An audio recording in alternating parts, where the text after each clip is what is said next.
প্রায় এক সপ্তাহ ধরে আমি বাড়িতে ছিলাম না। এইখানে ধনে গাছ লাগিয়েছিলাম, কিন্তু প্রচুর ঘাস, এত ঘাস হয়েছে। এগুলো সব আমাকে বাঁচতে হবে। তো প্রচুর হয়েছে, এই ছোটো ছোটো ছোটো ছোটো, ভালো করে দেখাচ্ছি, ছোটো ছোটো ছোটো ছোটো গাছগুলো হয়েছে, কিন্তু এগুলোকে আমাকে ভালো করে বাঁচতে হবে, না হলে ঘাসে ভর্তি হয়ে যাবে। এগুলোতে লাগিয়েছিলাম কিন্তু উঠেনি। কী হয়েছে কী জানি, বীজগুলো নষ্ট হয়ে গেছে মনে হয়, উঠেনি। বুঝছো, এত বাতাস আমাদের এইখানে, প্রচুর মেঘ এসেছে, পুরো মেঘ পুরো কালো হয়ে গেছে, দেখো দেখা যাচ্ছে, পুরো কালো হয়ে গেছে। এইটা হচ্ছে লাউ গাছ, অনেক বড়ো হয়ে গেছে লাউ গাছ। মানে লাউ গাছ একটা লাগিয়েছিলাম, দিয়ে অনেকগুলো ডগ কচিয়েছে, অনেকগুলো ছোটো ছোটো ছোটো, তারপর তোমাদেরকে দেখাচ্ছি।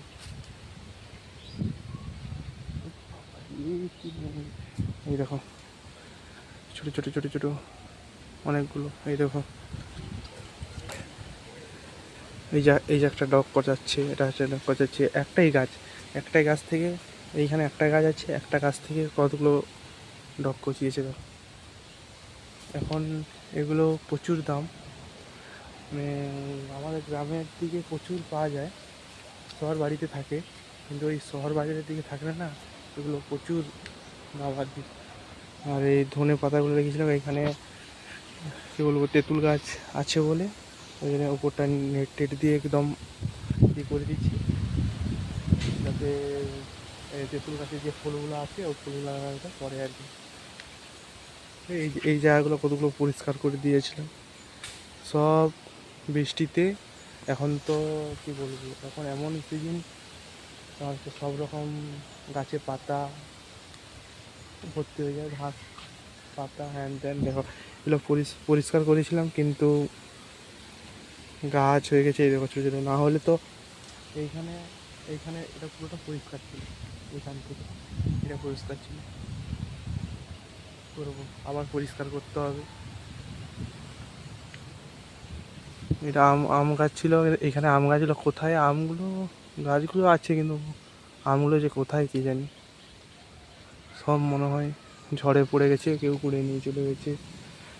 দেখো পাকা পাকা আম দেখাচ্ছি তোমাদেরকে, দেখো দেখো, দেখা যাচ্ছে না মনে হয়, দেখাচ্ছি তারা একটু জুম করে। ওই দেখো, ওই ওই যে ওই যে ওইখানে যে আমগুলো এটা পেকে গেছে আর কি, ওগুলো একদম পেকে গেছে।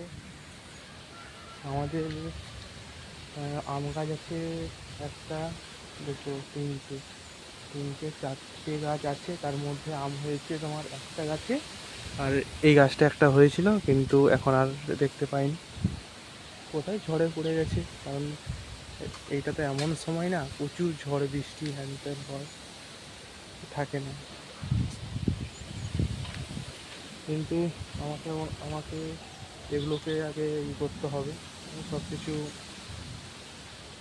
গোছাতে হবে আর কি, গুছিয়ে নেবো।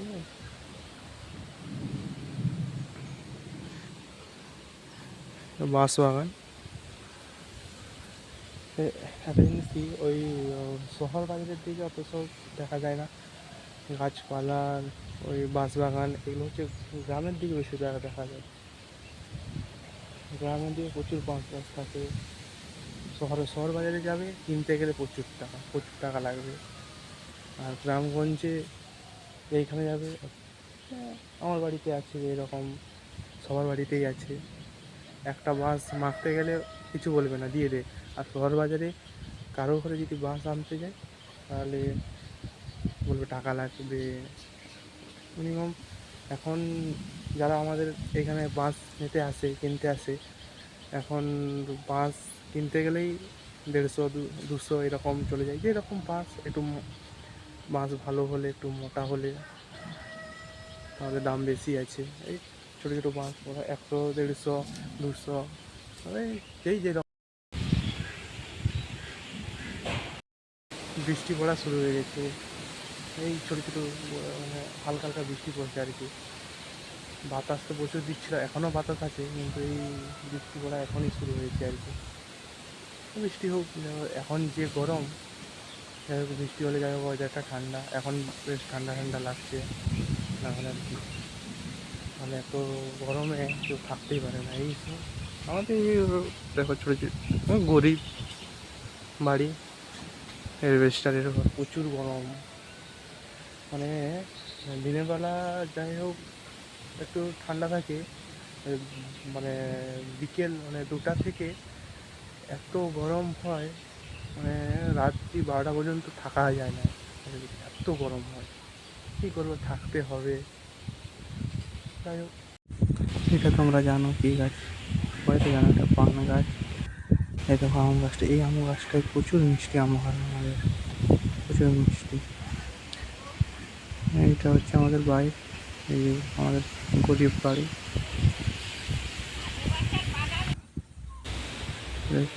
পিঁপেটা পেকে গেছে মনে হয়, এটা পেরে নিয়ে নিতে হবে, নাহলে পাখি খেয়ে নেবে। দেখো এগুলো ফুল গাছেরা, কী ফুল গাছ তোমরা কমেন্টে বলবে, ফুল গাছের নাম কি, এইটাও কী গাছ তোমরা কমেন্টে জানাবে আমাকে।